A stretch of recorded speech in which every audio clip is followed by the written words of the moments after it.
Life goes around in one cycle. Then we're gone on into eternity. But while we're here, use whatever particular skill set you have. If you are an artist, be a great one. If you make bird calls, duck calls, do it to the best of your ability. Leave the rest to the Almighty and capitalism.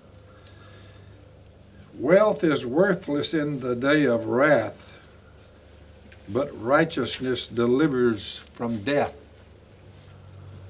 I'm reading from Proverbs chapter 11. The righteousness, Proverbs 11 verse 6, the righteousness of the upright delivers them, but the unfaithful are trapped by evil desires. I call this little section, You Reap What You Sow.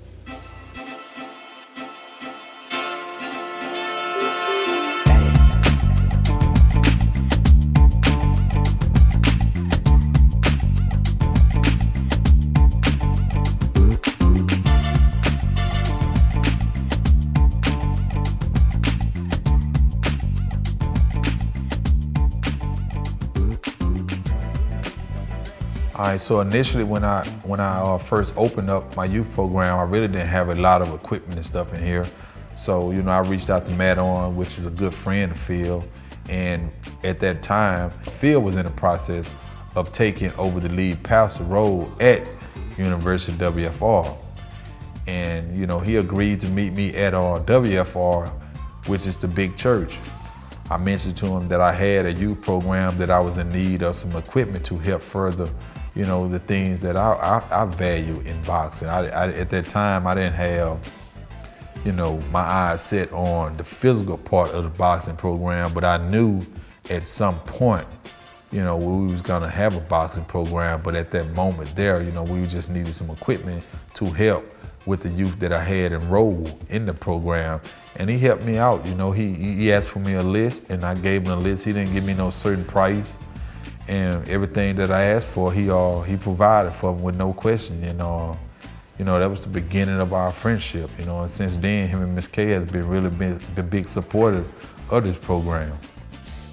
But them hands too low, right here. Forward. All right, so this is what we're doing right here. All right, right here in front of me.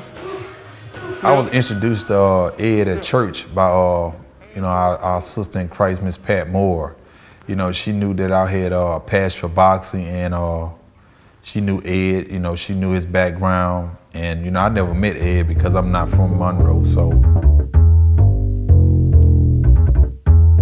I was new to the community.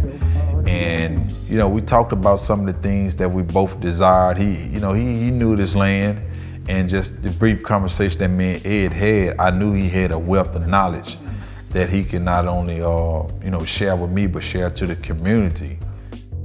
Sam said we met each other, and we both had the same goals. And we got the gym going, but we all have to crawl before we walk. And right now we're crawling. My name is Ed Montague, and I was introduced to boxing by my brother-in-law, Earl Jones. We used to train boxing in the yard. We didn't have gloves, so we made gloves with old socks. And we would get, after school every afternoon, we'd get out in the yard and I would train my brothers to box. And there was one afternoon, we was out there boxing, and kind of older white guy came by and watched us box in the yard with socks. So there was one afternoon he stopped by and he said, "Hey, did y'all know that there was a boxing gym in West Monroe?" And we said, no, we didn't know that. So he came by and he got me, and he said, well, and come back. He said, "I'm gonna come by and I'm gonna take you over there tomorrow." So he did. So I went over there with him, and I met Buck McDuffie. And Buck's words was, "What you want to do?" I said, I want to box, sir. You get ready. In 2 months, I'm taking you to New Orleans, where she was talking to me. And I said, yes, sir. Took me to New Orleans. I never boxed in a, at an audience before in my life. But I went to New Orleans and I won the silver gloves. McKenna came to the gym and met me, and he said to me he wanted to box. He didn't know very much, but this guy he's really good, and we're gonna see later on a lot of McKenna, and also Tay. It's kind of new, but it's catching on really, really well. And he also, I think, are going to be a great fighter.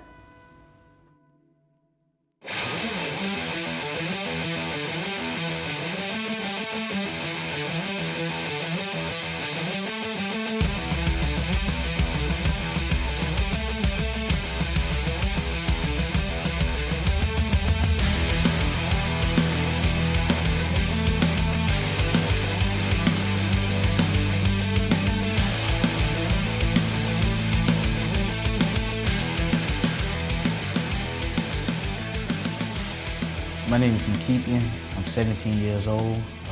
I've been boxing since August, and the boxing thing, it really helped me. If it wasn't for Ed Montague, I wouldn't be here today. I watched a lot of boxing, and I watched a lot of guys box, like Manny Pacquiao, Errol Spence. I watched a lot of them box, so it looks real fun. So I was thinking to myself, why not do it? And my friend had sent me, my friend El Defonso, he sent me a flyer.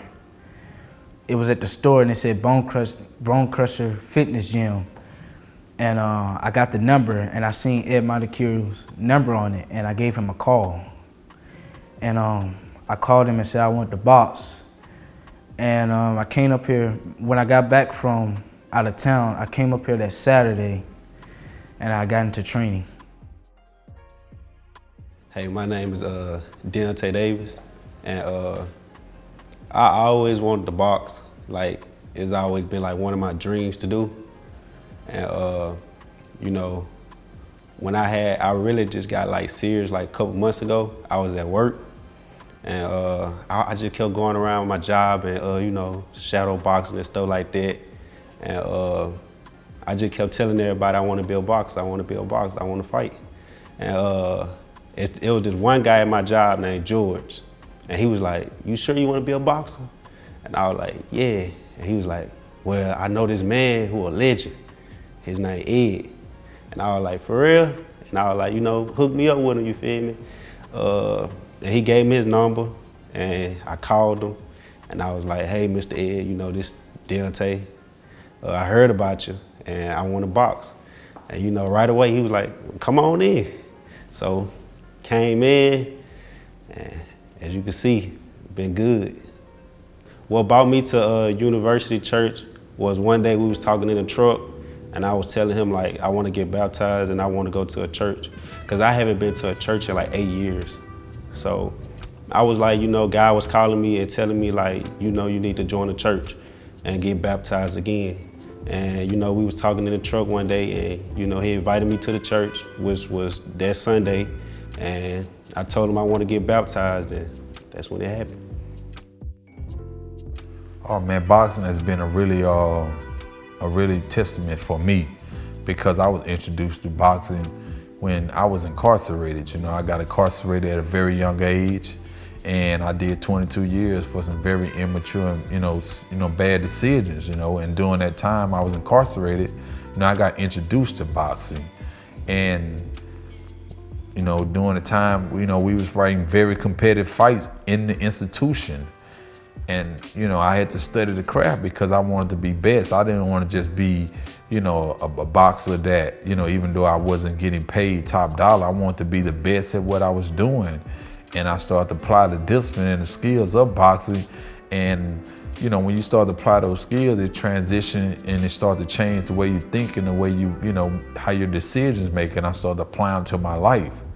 And it was a very big benefit of me upon my release, because the skills that I learned of boxing while I was incarcerated, it was a big, it was a big help for me once I was released, because I was able to use those skills not only as a boxing trainer, but also as a personal trainer, which I am now. And that allowed me to open up, this facility with the help of those skills. So it has helped me in so much of a tremendous way, but not only utilizing the boxing, but I also knew that boxing can help a lot of youth in this community that had that anger, that had that frustration, that had those skills, but who maybe was using those skills in the wrong, wrong direction or in the wrong way.